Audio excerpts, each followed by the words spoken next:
Okay, so this will be my first vlog. I am at All Souls Cemetery, close to where I live. Just went in and found my friend's gravesite. So now I am headed down to see if I can find his place where he's buried at. Funny thing is as I was coming out to my bike,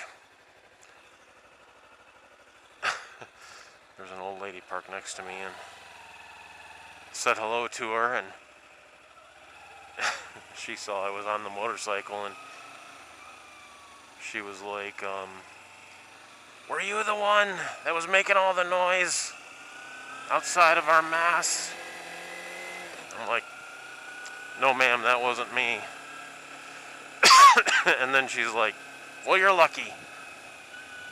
And I'm like, yeah, I can see that I'm lucky.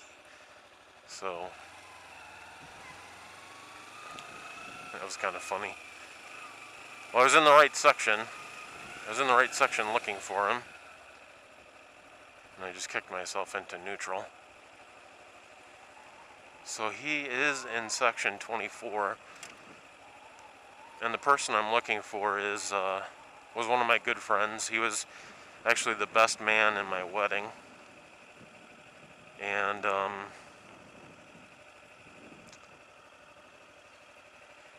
they told me he's in plot 1299. I don't know how you can tell the plot numbers. I don't remember him being all the way down here. Let me look at the map.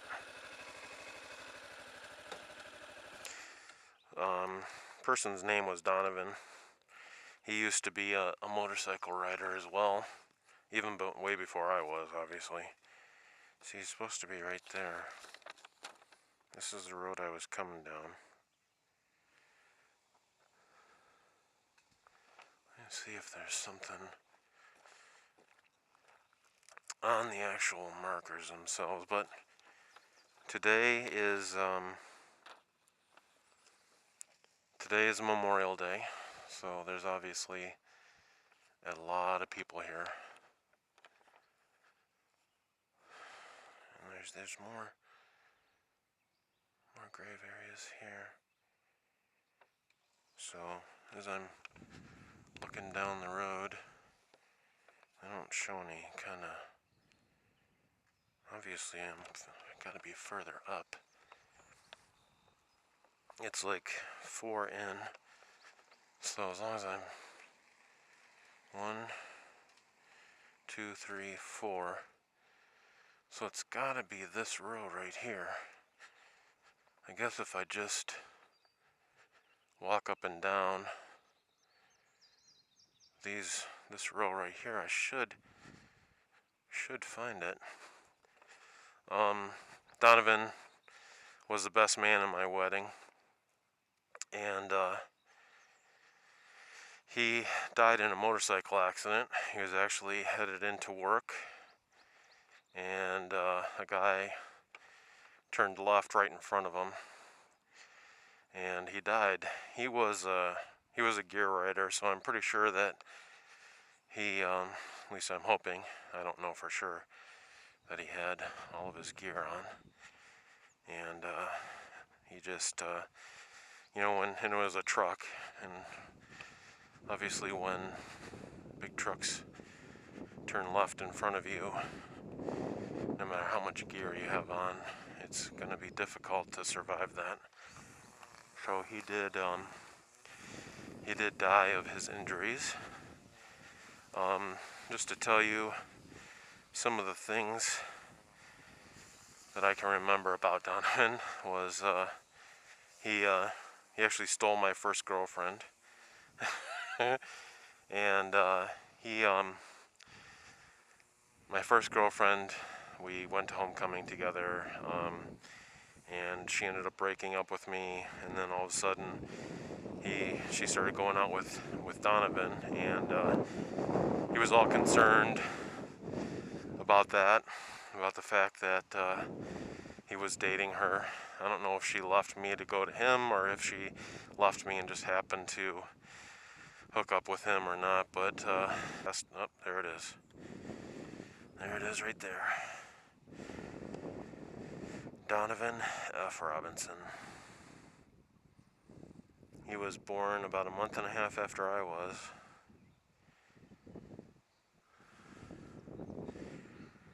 I finally found it.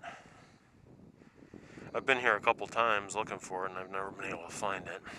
Now that I know the row, I remember it being by a tree, but I always seem to remember being on the other side of the tree. I never remembered it being on this side of the tree.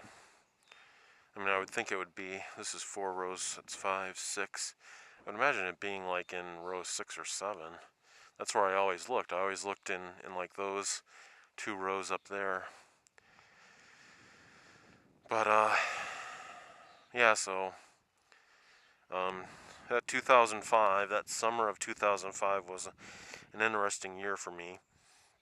I had a friend who died in a mid-air aircraft incident where 2 aircraft they crashed together, and all 4, the 2 occupants in the one plane, the plane my friend was in with a buddy of his, they both died. So all 4 of them died. The other one was a training aircraft.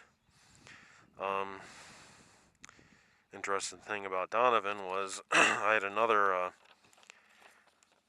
friend that I was friends with really good in elementary school and early on in high school, and his name was Chris, and I had lost touch with him after he graduated high school. I saw him every once in a while, sometimes at the fair and stuff, but lost touch with him, and he had been moving around, working for his dad and stuff, doing like reconstruction work, remodeling work, stuff like that. And I guess he had moved down to Florida at one point, and Donovan, the gravesite that I was just at, called me, in the summertime sometime, and said, hey, our friend Chris, they found him dead out down in Florida, and it was kind of strange. The official ruling on his death was exposure, and I can imagine, hot Florida summer, being out in the woods and stuff. Why he ended up out in the woods, I have no idea. They actually had video of him leaving his truck and walking off, and they didn't have any video of him after that, and he ended up dying of exposure out in the woods in Florida, and it was very sad. And believe it or not, just a couple weeks later, Donovan's mom calls me and says she started talking, and I knew right away what she was about to tell me, and I couldn't believe it. I just couldn't believe it. And I wasn't riding a motorcycle at the time. That was back in 2005. I didn't buy this till 2009. But I started saying, no, don't tell me what you're about to tell me. She's like, I'm so sorry, and he was, at his funeral, I had a real hard time, because he was like the one guy you always thought, would always be around, and my wife kind of thought it was funny after he died in a motorcycle accident that I would want to actually get a motorcycle and do this kind of thing. But I had wanted to before, and which leads me kind of into what I was thinking about from before. The main topic that I wanted to talk about is I have some friends that some want to get into motorcycling, some are into dirt biking and stuff, and I keep talking to them because I don't really have any friends that that ride right now that I can go riding with, and it's kind of an odd situation, but I don't have any friends that I can go riding with, and sometimes I try and convince them. I try and tell them, yeah, you should get a bike, we could go riding, and I have some friends that would be interested in that, but I'm almost hesitant to really try and get them to do anything as far as buying a motorcycle and starting to ride, because I'd just be scared to death of something happening to them, and then their families, them ending up in a place like this, like Donovan did, and then them somehow looking at me and saying, you're the one that convinced him to ride a motorcycle, and so this is kind of a sobering thought, I guess, for my first vlog. But I want to thank all the military people, all the people that are in this graveyard and all over for giving up what they did. It seems sad that potentially in one generation we could totally undo a lot of the things that that they fought and died for. Hopefully we can stop that.